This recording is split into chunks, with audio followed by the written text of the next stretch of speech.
Hey, there we go. Alrighty. I think we should be in business.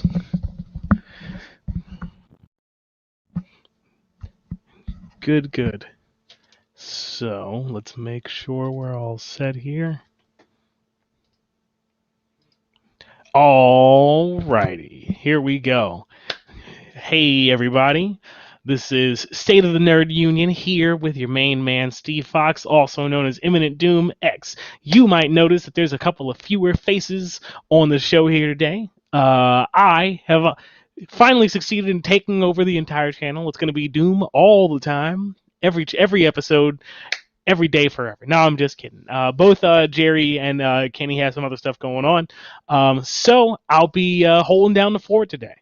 We got a lot of stuff coming at you. Some of it bad, some of it good, some of it just fun.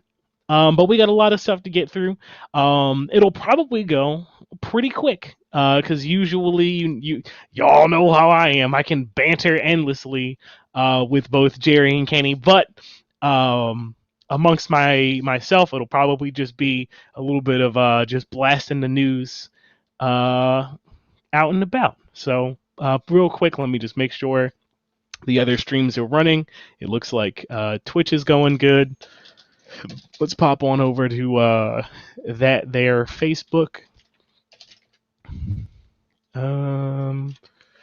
It looks like it's working. Question mark dot dot dot. Yes, excellent, cool. Alrighty, sweet. Let's pull up their show notes. First up for the Cinephiles, this is one thing I was super excited about. We have a new trailer for Sonic the Hedgehog 2. Not Sonic. So if you recall, not too long ago, new Sonic film came out. They completely redid the design of the character, which we were all very thankful for. Sonic with human chompers is a little bit weird, a little bit uncomfy. But they redid it, and for the new one, it includes not just Tails, but also Knuckles. Here we go. There we go. Hey, it's working. So it includes. Whoop, let's scoot to this side. There we go. Not just Tails, but also Knuckles. And whoops, broke it. There we go. And they got the original voice actor to voice Tails from the game. Now, I was talking about this a little while ago, and I believe that that Tails wasn't voiced until, I want to say, Sonic Adventure. Or at least if they had a voice that was like more than sound effects or whatever. But I think it was the same voice actor who's in Sonic Adventure and has been Tails for basically everything else too. So super exciting that one Tails is the original voice actor, because their voice for Tails is just like super charming and iconic, and it's just like the way the Tails sounds. Also, Idris Elba is cast as Knuckles. Which, like, everybody loves Idris Elba, so we're excited about that. He did comment, because everybody, we know how Idris Elba is, and we know how everybody views Idris Elba. Sexy is not what he's going for Knuckles, so he's not trying to do like some like smooth, suave voice or whatever. Knuckles looks, as you can see in this shot here, like extra cool. And I'm really glad that they're going for cool Knuckles, because way too many times do they Knuckles' his character is kind of pivoted away from cool Knuckles, which was like when he first showed up, and like in the games he's like a bit more of like a bonehead or a bit more of like a goof or whatever. So I'm happy to see them kind of turn back to having cool Knuckles for the movie. So that's been looking pretty cool. Let us see what is up next. Let's see. We also have. Actually, I'm gonna come back to that. Cool. We also have a promotional little tidbit here.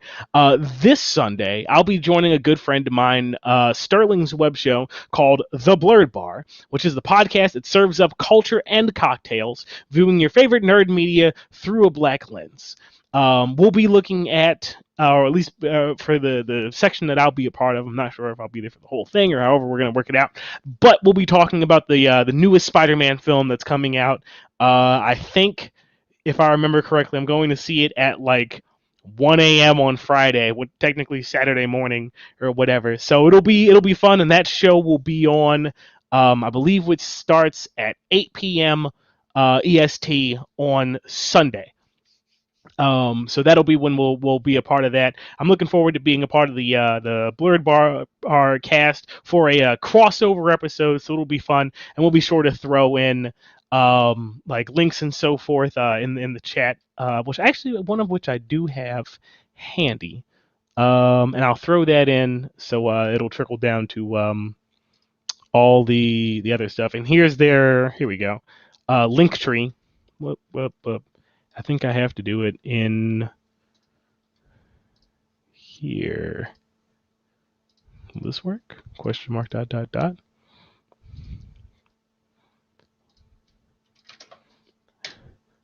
That should work. Oh, wait.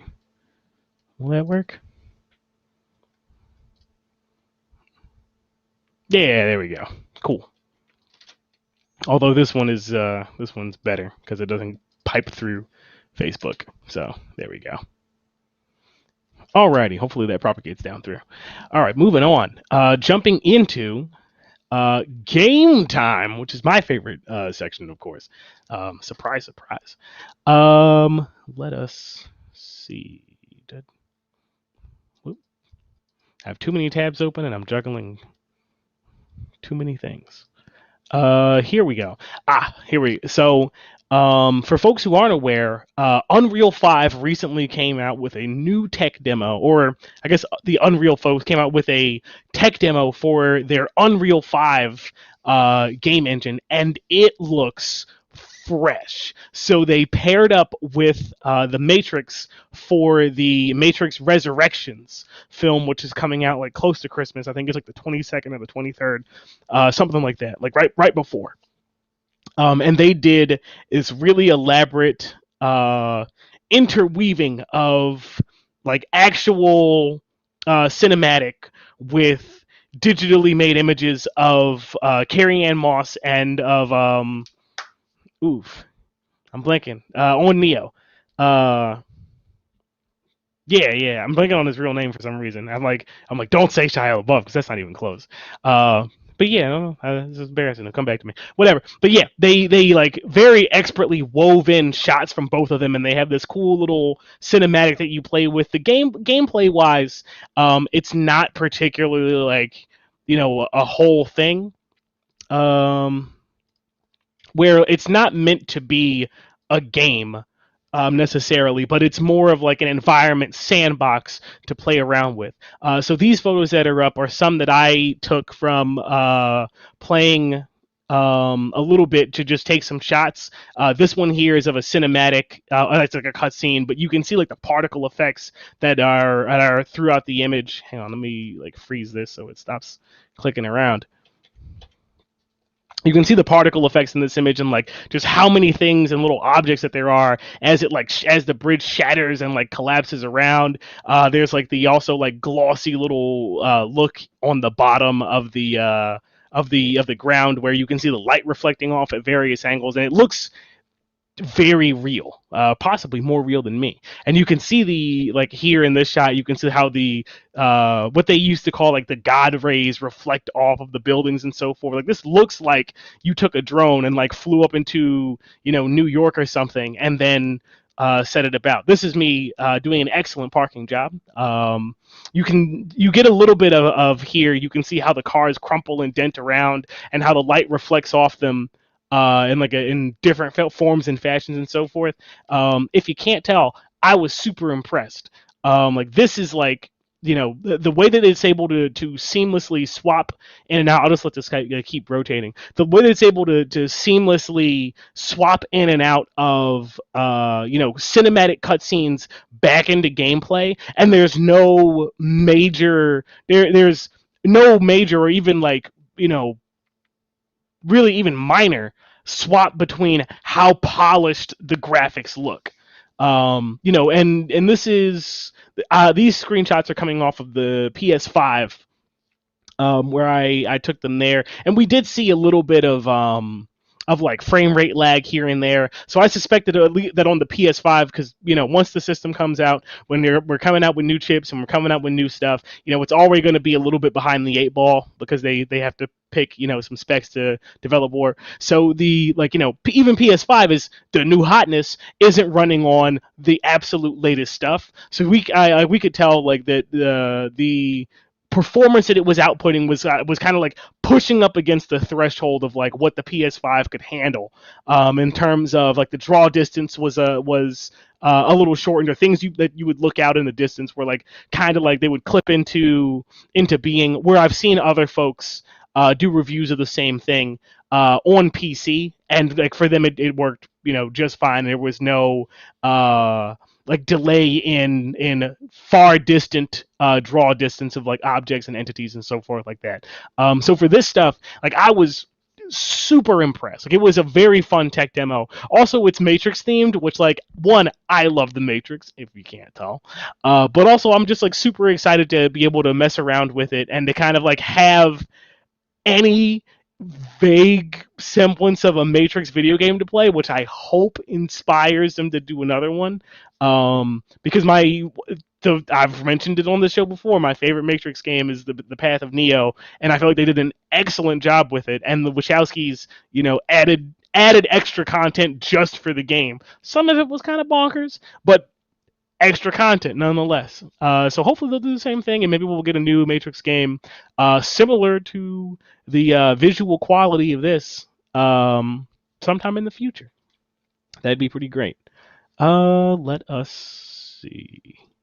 Alrighty, moving down. Okay, so one of the bad things. So there is a company which is in charge of creating a new Star Wars game, and I'm going to actually, for reasons that you'll understand, I'm going to sidestep that, and I'm actually going to talk a little bit about the company, Quantic Dream. So yeah, Star Wars thing, I was initially excited about it until my partner kind of revealed this stuff to me, which I hadn't actually heard about at all, and it's a couple years back. And I'll bring it up with the stipulation that at some point we'll have to circle back and see where they are currently. So a previous CEO of and before once I get to the meat and potatoes of what I want to bring up here, I'll drop the content warning, and for now I'll talk in generalities. The CEO basically went through and had some very garbage comments about the people the studio make games for, as well as the people in them. And they have been in hot water for it before, where there were a number of legal proceedings that had happened because of it. Also, they've been in hot water for the work culture that their studio propagates, Quantic Dream. So they're not in a great spot. As from what I've read, it looks like the legal proceedings have been going on for quite some time. I'm not sure what their current state is in. So if that affects how you feel about wanting to play a Star Wars game that's produced by this studio in a time where, folks related to Star Wars media have been, torn to shreds for substantially less, as I would assume that Disney would, once the stink is made about it, and it will be made again, once it comes to light that if this individual's still around, I can't see them agreeing to work with them or even wanting to be related to them in any case.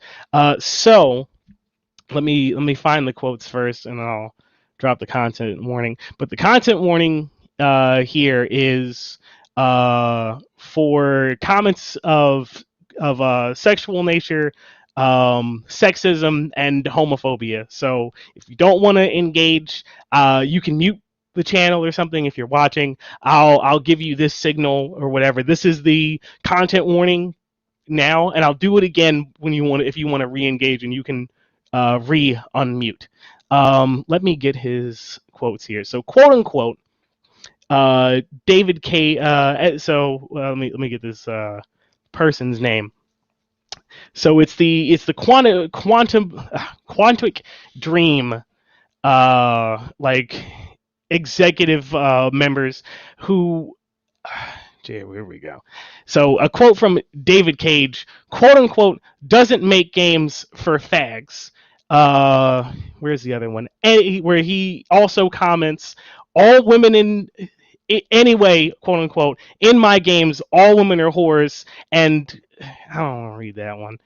I don't want to read any more of these, but you get the idea. Like, anybody who's making these kind of comments, like, especially at an executive level, like, this is like orders of magnitude. Maybe I don't want to speak and compare, bad things that are happening in various game companies against one another. That's not the right move. But like, this is absolutely abhorrent behavior that nobody anywhere should tolerate. So these are comments from one of the executives coming out of Quantic Dream, who also happens to be creating a new Star Wars game.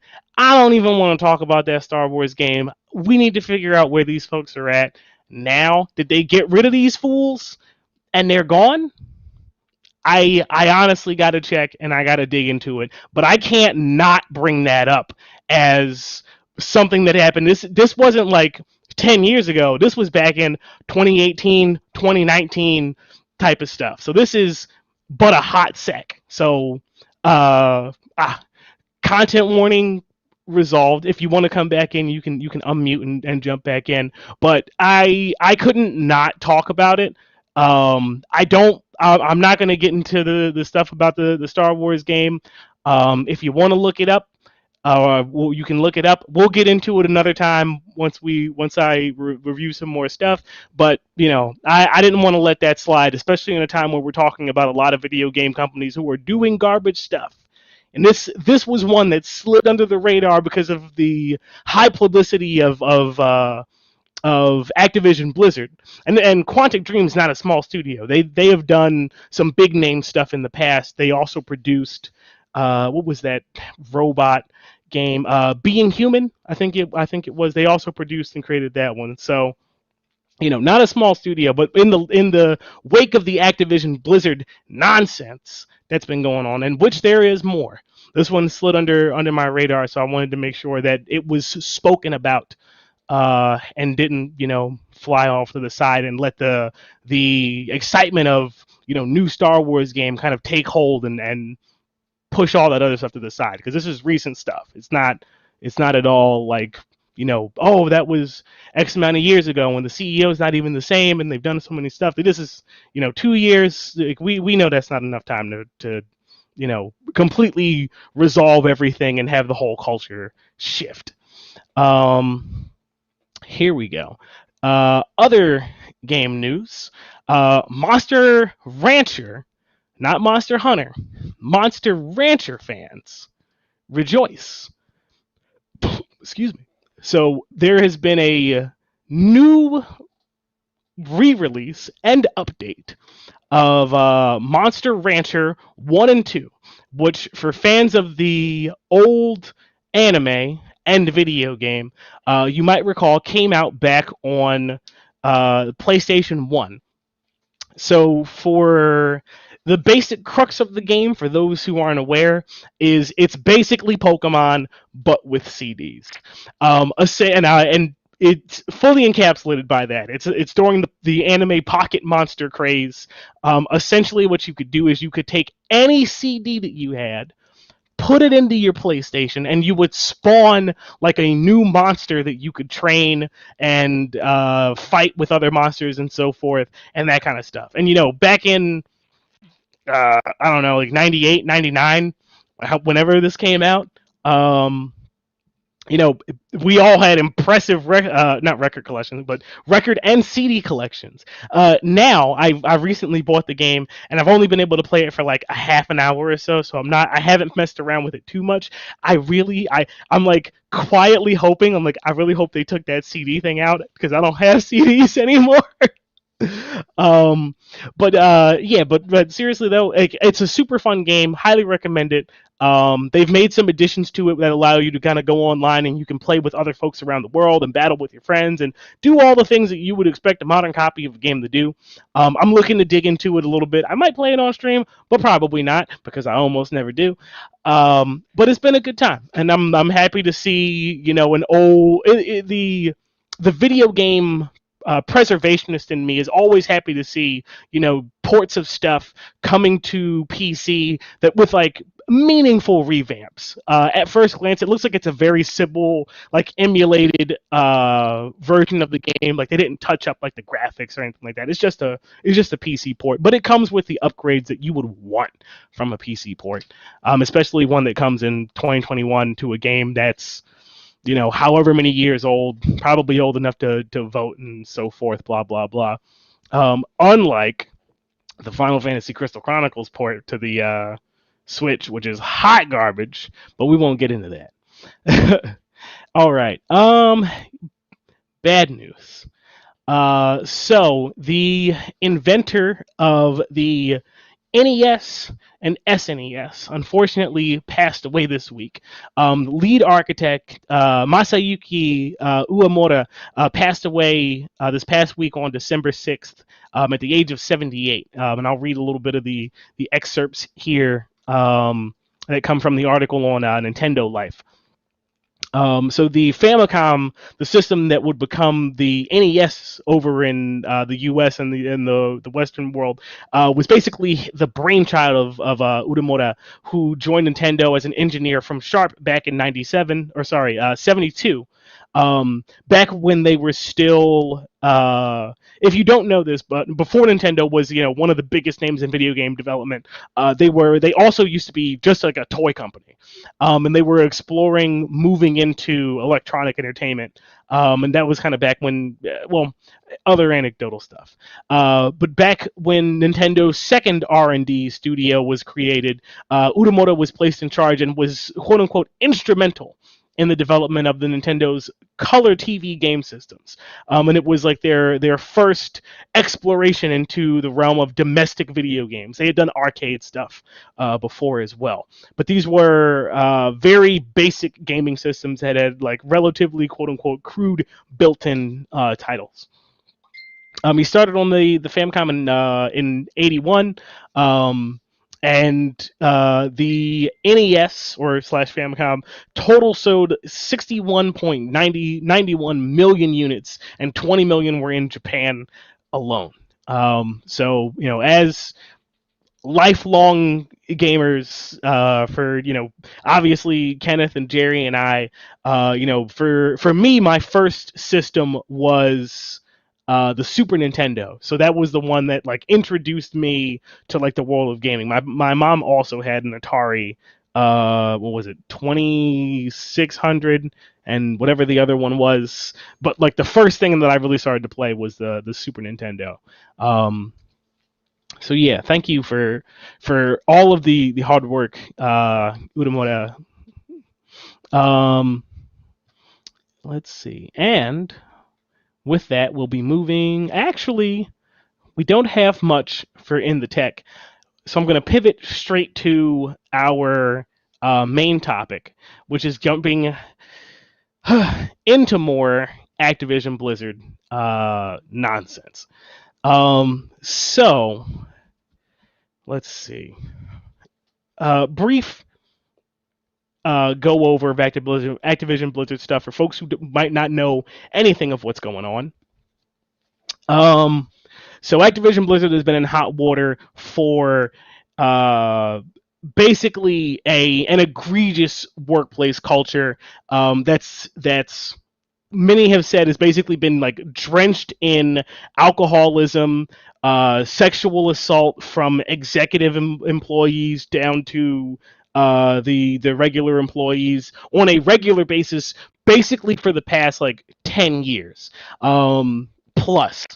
Employees have, reported stuff to HR, and HR actively says like, oh, well, that's not, they were just joking around, or they're just having fun, blah blah blah, and all this other, stupid bullshit that's not the job of what HR is supposed to be doing. They're supposed to be looking out for the employees, and that's absolutely what they haven't been doing for a very long time. Activision has responded, in not at all the right way. Basically saying like, they're under investigation from like under legal investigation for this behavior. They've like sent messages of like, oh, well, we're being misrepresented, and these things are long happened way in the past, and XYZ and blah blah blah, and employees themselves who are currently working at Activision have corroborated that everything that these reports are saying about the company's behavior is accurate, and that's this is the existence that these employees are living. So all that said, like, basically Activision is just trying to shove all this stuff under the rug, so to speak, and not acknowledge any of the things that have been going down. In addition to their frankly bullshit behavior, they recently fired 30% of their Raven QA team after asking people of that team to relocate for work. I believe it was to Wisconsin, promising that they were working on an updated wage agreement and that they were going to negotiate, more pay for the employees and like all that sorts of stuff, and generally help everybody get to a better place.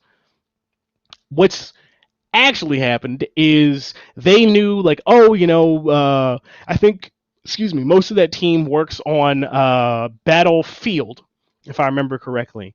And they were like, oh, well, this game makes, however million, $1 million a day, or $1.2 million a day, or something like that.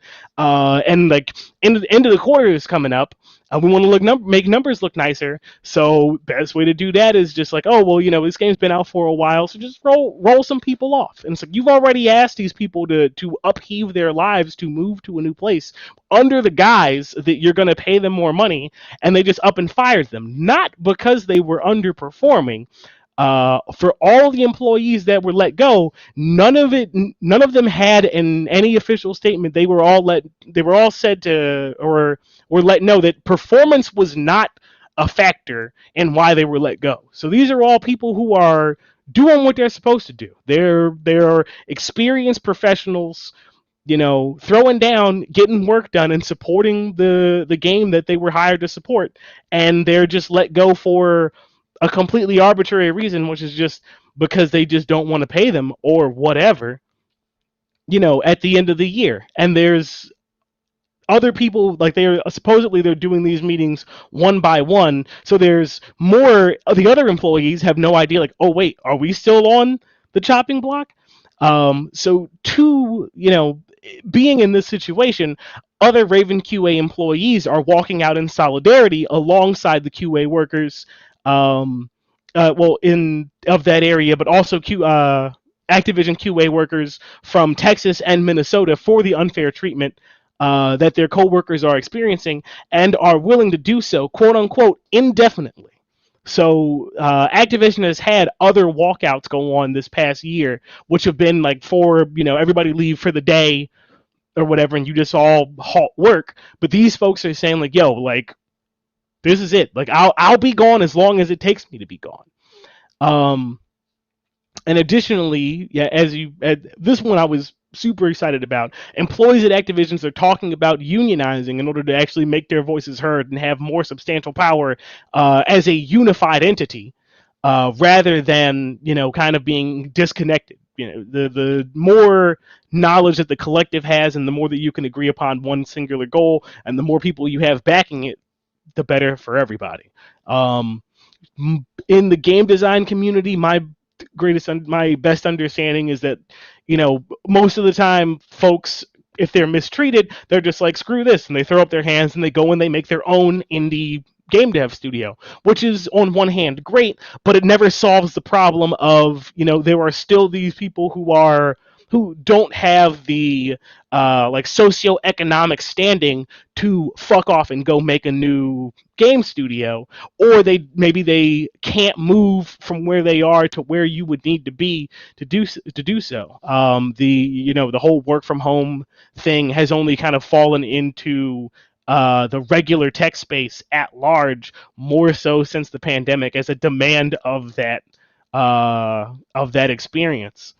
So previously people would just kind of say, screw it, I'll make my own game dev studio, but that never solved the problem. So now we're kind of in a space wherein a lot of the dirty laundry, for lack of a better term, of all these different companies is starting to come up, and more people, especially who work at these companies, because it's not necessarily to say that quitting is your first solution to the problem, but you want to help everybody. If you're able to and you want to help everybody else around you, then unionizing is the way to do that, because you can make things better for yourself but also for all of your neighbors at the same time. So for me, that was something that was really exciting to read, and if I could just go around to various companies and motivate people to unionize, that'd be a dream job for myself. But getting back into the Activision Blizzard stuff, after or as employees started to talk more about wanting to unionize, Activision executive and former Trump administration member Brian Bellattio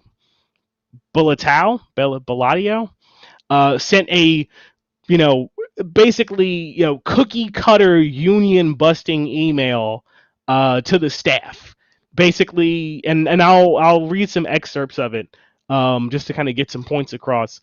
But basically, it's like the standard stuff of like, oh yeah, like he makes a comment like, oh, of course we support your decision to like join a union, but maybe you should think about what that really means.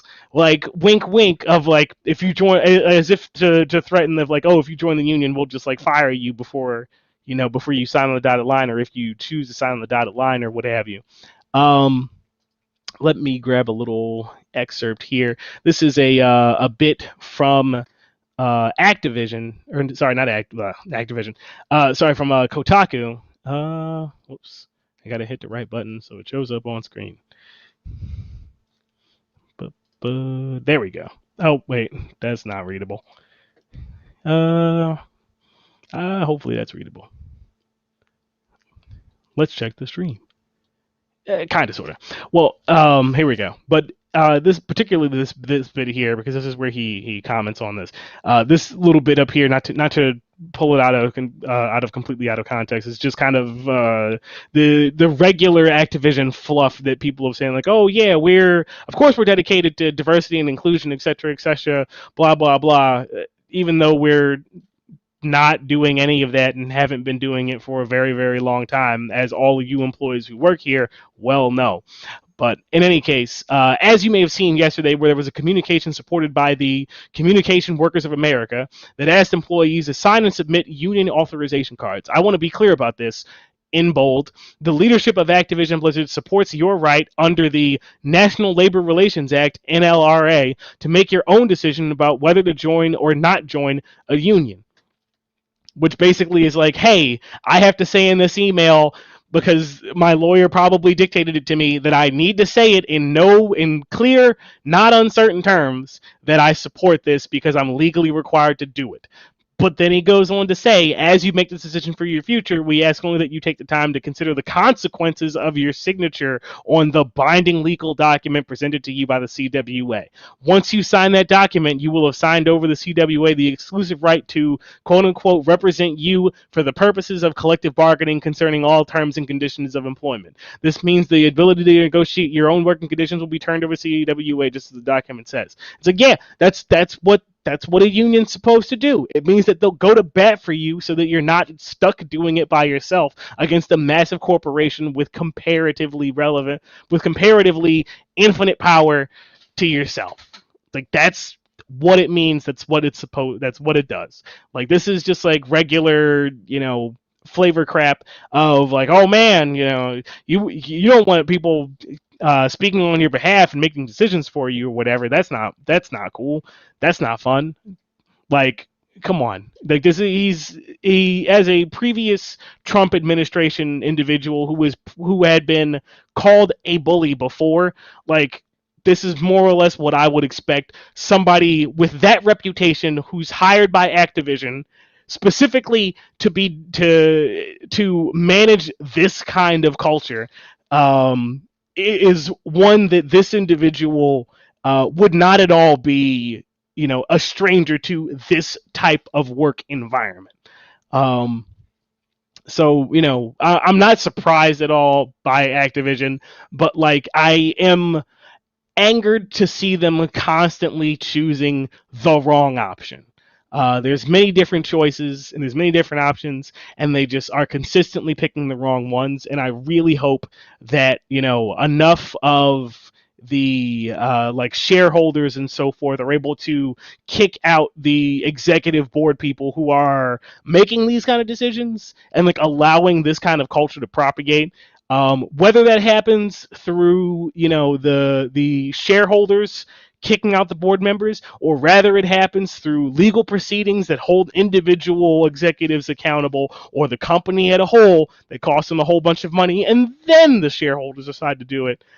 Whichever it ends up, like I'm sure, hopefully, I hope that it'll be resolved in an amicable way to the benefit of the employees, and to the benefit of like the culture of game designers as a whole.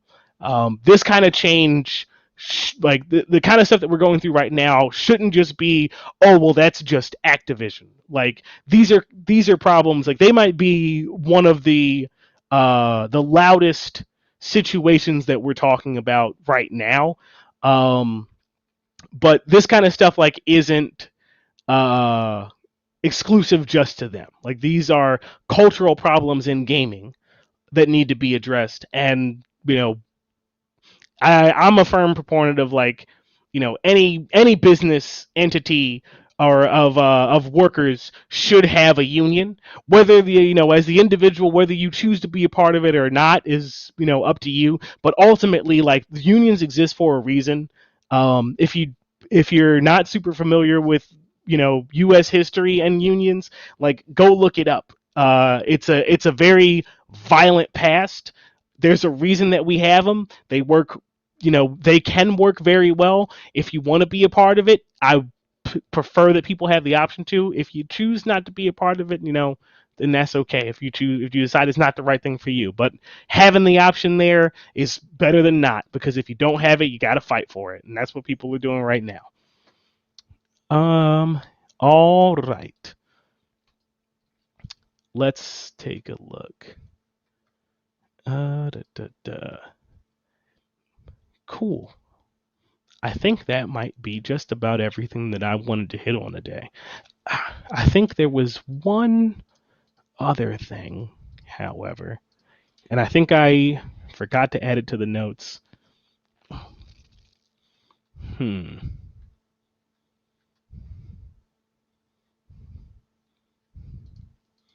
Well, I'll have, if there's something else that's missing, I'll have to add it another time. But let me hit what's going on. Oop, not the right button. Not the right button. Not the right button. Not the right button. There we go. Yeah, I'm still kind of new to juggling the production software as well as like reading the notes and stuff. So I appreciate folks bearing with me. But yeah, just to cut through stuff that we have coming up this week. Same stuff as usual. We got Taryn Bell coming up towards the end of the week with the with the rundown, which is our weekly news wrap up that covers all the stuff that happens throughout the week that we can't fit into any of our shows. We have the Quorum meeting this Thursday at 7 p.m. Central Standard Time. I'm not sure what they're going over this weekend, this week, but that'll be coming up. We also have Red Shirt Rejects coming up later this week. I am also not sure if we'll be doing that one as well. because I know Kenneth is still recovering from his eye surgery, so he'll like looking at screens is a little bit wonky for right now. So we might not have that one, but stay tuned. I'm sure we'll have an announcement about it coming up soon. And then we want to give a special thanks to our Patreon supporters because they help us do these cool shows and events and other stuff and run these great activities. Want to give a shout out to Doug Schumann and Shelby Johnson. And throwback for this week. This might not be a surprise to you, but the throwback is going to be Monster Rancher. It's a pretty fun game. It did a good job of differentiating itself from like the Digimon game that came out and from Pokemon and all of the other myriads of pocket monster style games. Fundamentally, like they're the same. You have a creature and you see another creature and then you make them fight each other. But the disc based aspect of Monster Rancher and like not knowing what kind of thing your CD would summon or whatever, it's like, oh man, I really hope I get something cool out of the Mortal Kombat Annihilation soundtrack CD. That soundtrack slaps, and I hope the monster does too. It was a lot of fun. And especially if you've seen the show before, I don't remember nothing about the show, but I remember having a good time, and like the toys and the games were cool. So if you want to check it out, I think it's like $20 on Steam, something like that. So technically not a throwback, but given that it's a port of an old game that's recently available, we'll call it a throwback. Alrighty. Thanks for joining Nerd Union tonight and for the imminent doom hostile takeover of the show. Please remember to subscribe to our Twitch, Facebook, and YouTube channels for our live shows and our upcoming video series on movies, games, and more nerd content. With that, we'll see you next week. Take care, everybody. Have a good night.